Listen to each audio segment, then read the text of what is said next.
Superintendent Steve Watts, in charge of the Organized Crime Section for the Toronto Police Service. We are here this morning to announce the results of Project Moneypenny.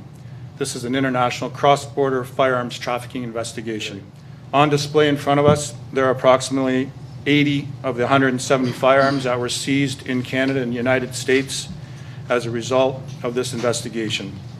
A seizure of this size is definitely going to save lives on the streets of the GTA and elsewhere. I'm pleased to be here with our friends in law enforcement to share the results of Project Moneypenny, a joint forces effort led by the Toronto Police Service, York Regional Police, and supported by Durham Regional Police Service, the OPP, the Canada Border Services Agency, and the Bureau of Alcohol, Tobacco, Firearms, and Explosives. Through funding provided by the Government of Ontario, Criminal Intelligence Service Ontario all supported this Toronto Police Service joint investigation. As a result of our combined efforts, 42 people have been arrested, 422 criminal charges have been laid, illegal narcotics, cash, and 173 firearms have been seized in both Canada and the United States. As part of this cross-border firearm trafficking investigation, 87 handguns were seized in Chicago in a vehicle driven by a resident from Arizona and destined for Canada. Along with the handguns, police also seized illegal and dangerous narcotics such as fentanyl, you see here. Cocaine was seized in addition to proceeds of crime. Police also seized 3 sets of body armor, along with several other items consistent with firearms possession and trafficking. The work of organized criminals spreads across borders, and our police work must as well. And now, after a year-long investigation led by dedicated officers from law enforcement agencies in both Canada and the United States, we have disrupted criminal organizations and their illicit activities for the good of the people in our city and in cities across Ontario and Canada. Make no mistake, when police take violent criminals off the street, not to mention guns, drugs, and other proceeds of crime, we are preventing activities that diminish the quality of life for our citizens. Through Project Moneypenny, police are holding organized criminals accountable for putting the well-being and safety of our communities, our friends, and our families at risk. York Regional Police, along with our policing partners, have been working for many years to get illegal guns off our streets.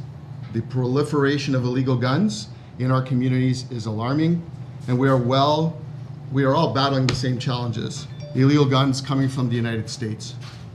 We all know the trafficking of guns and drugs across the border remains a significant problem. And yet, one thing that every police service across Canada is grappling with is the fact that 66 of the 86 firearms seized during this investigation here in Canada and during this operation came from the United States says it all. The only way to combat this problem is by working together. The goal of every agency here is to keep our citizens safe. Rest assured, we will not be deterred from that goal.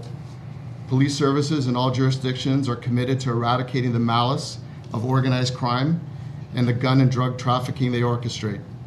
And every time law enforcement cooperating and working in participation with one another disrupt these activities, it's a win for all our communities. In support of this project, the Durham Regional Police Service supplied surveillance and enforcement teams along with the assistance with our Intelligent Technical Unit.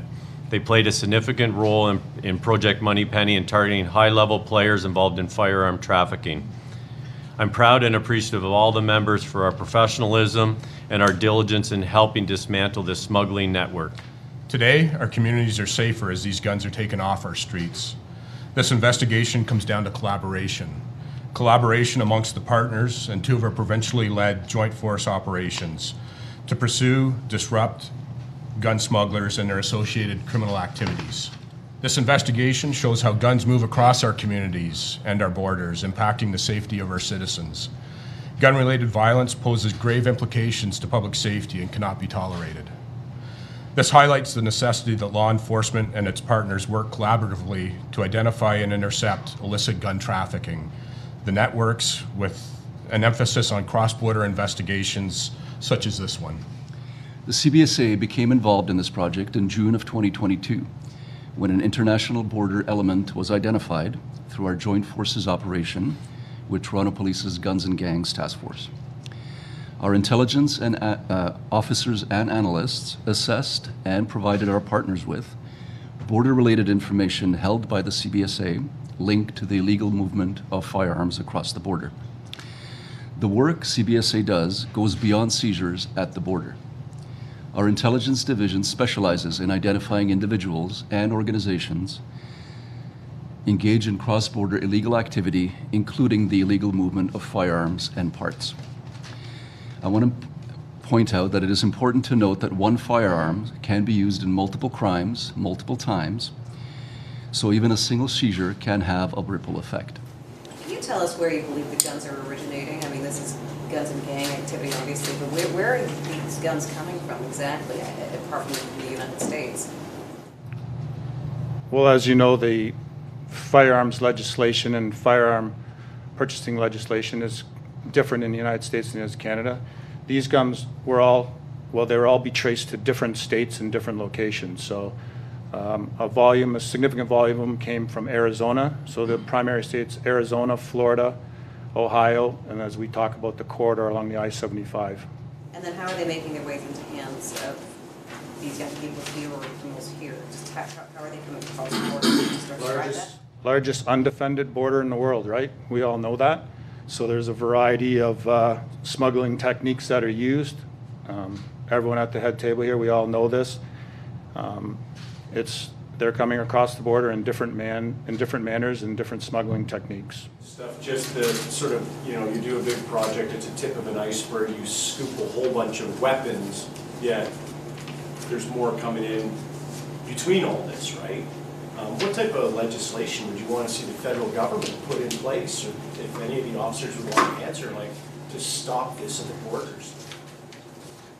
Well, legislation is one thing. Legislation to prohibit or ban something is one thing. When you're doing operational enforcement, as I said, on a very large border point, that's a separate thing.